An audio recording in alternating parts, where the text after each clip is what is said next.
Hello, Paimon. Hello, traveler.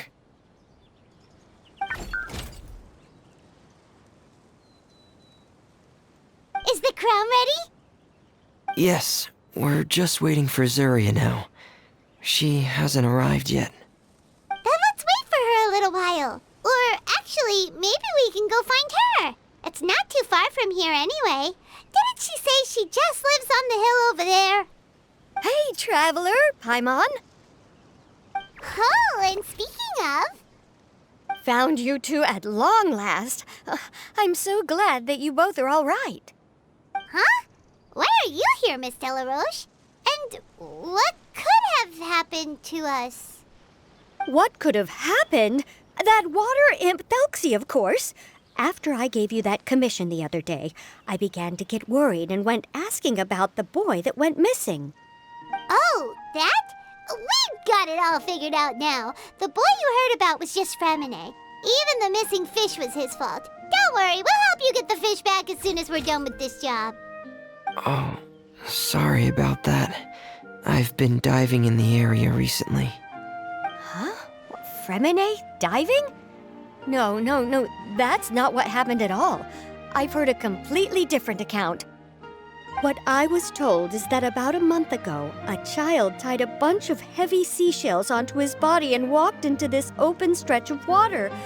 He never came back. What could that be if not that water imp's work? Are you sure? 100% sure. I've confirmed the account with several veteran fishermen I know. The child was only 8 years old. His name was Lescaut. Lescaut d'Estray. Wait, Lescaut d'Estray? Yeah, that's the name. They say the family took on the name after moving to the city from a place called Stray. Anyway, his mother is a pretty famous art dealer, while his father passed away from an accident many years ago. Oh, well, naturally, his mother was devastated by the incident and fell terribly ill. It's said that she left the court of Fontaine, and no one knows where she's gone. It can't be, right? Lescaut d'Estray? Zuria d'Estray? It must be some sort of a coincidence? I'm sorry, miss. We've got to go check on something right now. Oh, I see. Well, you go on ahead. I just came to make sure that you're both all right. I'll head back then. Please remember to take care.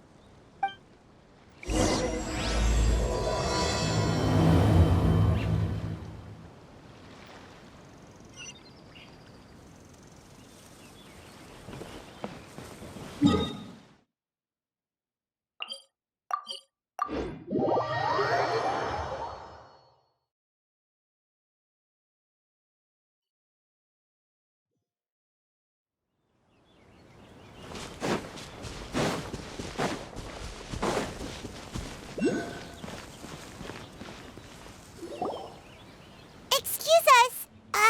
Is anyone here? Is this Madame d'Estray's place? Who are you? I have a patient here who needs quiet bed rest. Please leave us be unless you have anything urgent to report.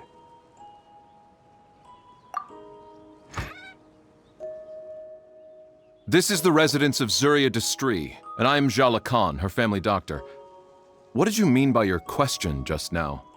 Who else could be my patient? Your patient should be Zuria's son, right? She told us herself that her son had contracted loneliness syndrome. No, you're right. Young Master Lescaut did have that illness once upon a time, but well, the young master's no longer with us. And now the Madame has come down with the same illness. Are you her friends, by any chance? Oh, so when she had requested time to go out over the past few days, it was so she could spend them with you. So, if I'm understanding this right, the one who's suffering from uncontrollable delusions is the Madame herself? She believes her son is still alive? That is correct. When the young master disappeared, She was organizing an art exhibit that she had specifically prepared for him. But since she had to leave the house, she was unable to see her son one last time. That might have been the trigger for her regret. Or perhaps the family's fall into loneliness and grief was inevitable as soon as the old master passed away. First the son, and then the mother. But how could that be? She really looked like she had a handle on everything. Her smile was so lovely, and she even told us to stay optimistic. But you're saying she... Those actions are proof that she can no longer differentiate between fantasy and reality. Then all the other things that she told us about her son, were those fake too? No, those were all real. Although they were all things that happened before the young master left us for good. Madame's time has just never moved forward since his passing. I see. So after her son left, she created a fantasy world where her son was still with her. She was looking for a way to cure his illness when she ran into us. She has been in a good mood the past few days, even humming a song when she returned from her stroll. She even began discussing with me the idea of using deliberate guidance to ease the illness. It was all going well, until last night. She spent a whole night staring at the shell the young master left behind, and the words that he had inscribed onto it. Then she broke down once more. I prescribed some sedatives, and she's currently resting. But then what should we do? How can we help her? There has to be something we can do. Don't panic, Paimon. Even though this is a devastating piece of news, we must all calm down first. What should we do? I need to think.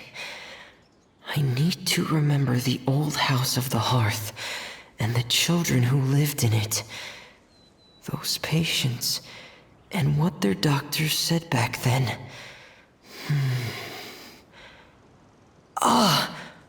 What if... Dr. Jalacan, have you seen a picture book? The Madame should have brought it back with her. Are you thinking about trying the guidance therapy she talked to me about before? It's worth a shot. I'll go get the book. Yes, this is it. That's right. If what Dr. Jalacan said was true, the past few days have been very helpful to Zuria, so we should complete this journey. We need to show her that her child has found a happy ending in the world of her dreams. But wouldn't that just make it harder for her to accept reality? One must first face reality before accepting it. The Madame has been crushed by her feelings of grief and can no longer bring herself to face reality. Our first priority would be to get her out of this state. Right. Before today, I had thought she wanted to use Thelxie's fantastic adventures to save her son. But now, I think she might need it to save herself. And if we could complete it, we should be able to give her some feeling of inspiration and closure. Maybe those feelings would be enough to give her some courage to face reality again. There's no time to waste. Let's set off right away.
We're here again.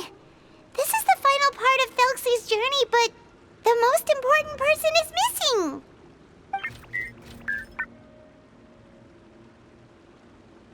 Everyone, please don't be so down and gloomy. Remember what she told us? If we were to feel troubled, the patient would become anxious as well. You're right. Paimon needs to smile. If we have to give something to Zuria, it should be our smiles. We have to keep smiling as we finish this adventure. And then she'll be able to recover, right, everyone? Yeah, I'm sure she will. Oh! Be careful, brave adventurers! Here come the evil monsters that stole the crown! There! The deep-sea Cyclops! Let's beat them up!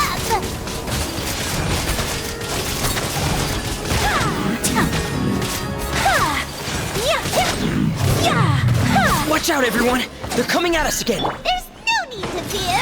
Prince Thelxie looks stronger than ever today! He must be going all out!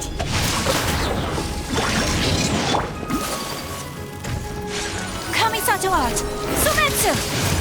Take flight!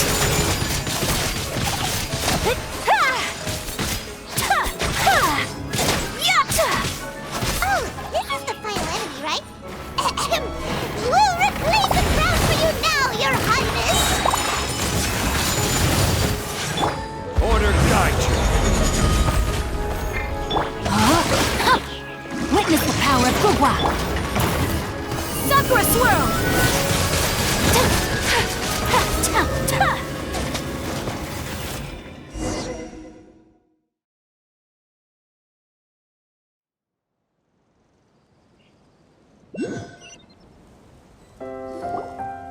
I'm sorry. I have to go. I made a promise to my friends, and I'm already very late. But, Madame, you're still... Don't try to stop me. Today's the most important day for treating Thelxie. We'll use the guidance method. Didn't you also say that you think it'd work? I'm not trying to stop you, Madame. It's just... Could you tell me the name of your child? Dr. Jalacan, how can you forget the name of your own patient? His name is Thelxie. He's the prince of the kingdom of water imps. We will go today to reclaim his crown and attend his coronation ceremony. I see. Madame, please rest assured, everything is still on schedule. Your friends have already departed to find... Wait, look. They've already returned. Zuria! Zuria! We've retrieved the crown! Paimon, everyone, have you really? Yes, but the coronation ceremony still hasn't taken place, because we felt like you should be the one to preside over it. Wonderful! How wonderful! Thelxie, my child, are you hearing this? Everything you lost will now come back to you, and soon, very soon, you will never be lonely again. And the last page of the picture book. It's still waiting for you to illustrate in color. Right, the picture book. But I don't know what I should put on the last page. Don't worry, Thelxie and his friends all know what should go on it. Get ready, Zuria! We'll describe everything for you. Okay. At last, Thelxie and his friends were able to drive off the final invading monsters and achieve a dashing victory! Their success was complete, and the recovered crown resplendent. The water imps, finally returning to their homes, showered the prince with love and applause as he greeted them. They once again offered their precious shells to the prince and reconstructed the rainbow bridge of old. As he watched the scene unfold, the prince could not help but be touched by its beauty. Moved by everyone's happiness, the prince stepped onto the rainbow bridge and took a good look at all the friends who had gone on the journey with him. there stood the traveler, Goddess Paimon, Fremine, and... Huh? Where's the last person? The prince looked frantically around, but could not find the person he wanted to see most. At that moment, the person suddenly appeared on the other side of the bridge. She walked towards him with a smile and slowly lifted her veil. The prince could not hold back his tears.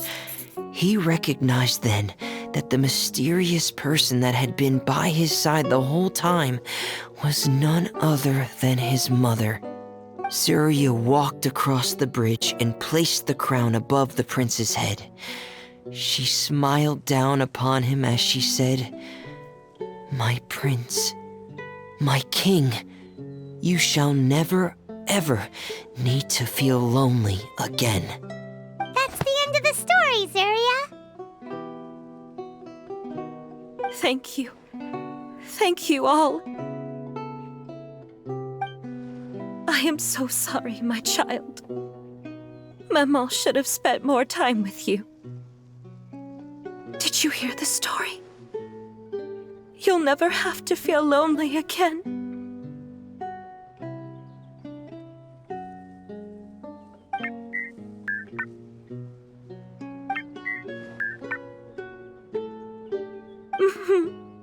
Maman loves you too. What's happening? Is Zuria talking to Thelxie? Quick, put on my diving helmet. There's a transcription module in it that's compatible with Thelxie's output signals. You should be able to use it to understand what Thelxie's saying.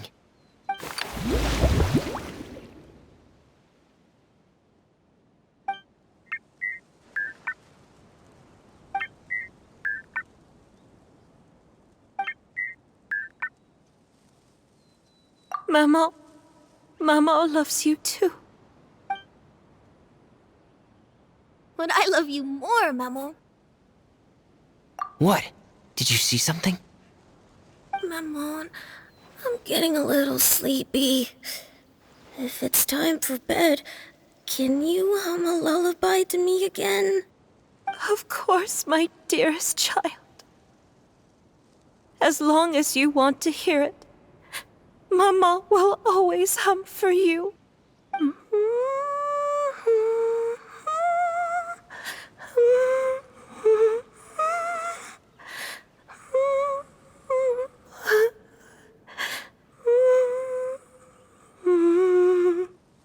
Thank you, Maman. Your lullaby has always been my favorite. Now that I've heard it, I can return to my dream and to the kingdom of water imps in peace. My poor darling. Please don't forget. I will always love you. My love is greater than the entire distance between here and the kingdom of water imps.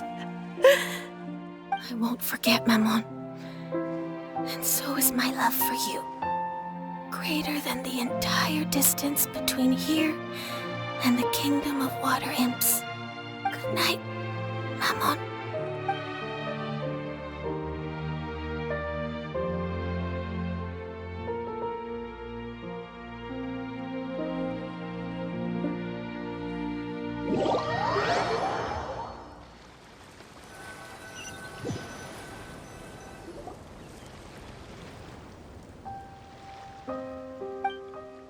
Traveler, Paimon, you're here. Fremine, why did you call us in such a hurry? Did you hear something from Zuria? Oh, if it's not good news, Paimon doesn't want to hear it. Don't worry, it's definitely great news. The Madame came here for a visit just now with her doctor. Color has returned to her cheeks, and she sounded full of energy as well. She said she'd like to return to the court to continue hosting the art exhibit. But this time, she'll work with her doctor to exhibit some picture books related to the illness. Of course, Thelxie's fantastic adventures and the guidance therapy will be included in the exhibit as well. She'd like to use her experience to help others. That's wonderful! So it wasn't bad news after all. Here, please take this picture book with you. The Madame wanted you to have it. If, at some point in the future, you were to run into someone with similar troubles, she hopes the book would be of use to you. But this is her son's story, right? Is it really okay to give the book to us? Don't worry, it's just a copy. She still has the original. It's extremely important to her. Alright, then there's no problem. It feels good knowing we've contributed to something important. Paimon definitely didn't expect the fantasy adventure to be so useful. Paimon was a little worried about how everything would turn out. After all, fantasy is just fantasy. Paimon, do you know what the Madame said? She said that at the moment when she placed the crown on Thelxie's head, she felt like she really saw something beautiful. Her child had returned, and he told her that he loved her. She also said that was when she was finally able to bid farewell to her son. She felt like at that moment, she was healed by some mystical power, and she was filled with courage from head to toe. Oh, really? But could that just be another part of her fantasy? Perhaps. But if fantasy is just fantasy, and the fantasy world is not real, then how could it still grant us these powers that we can continue to use in the real world? But what else could it be? A descent of the fairy tale world into the real world. At that time, the wondrous fairy tale temporarily became reality and influenced real things in our world. That has to be what happened. You saw it too, didn't you? What? That can't be what happened, right? There's just no way. Wouldn't it be like a miracle if that really happened? Yes, I suppose that would be a miracle. I hope that everyone who's found themselves in a dark place would be able to see something beautiful and experience a miracle for themselves.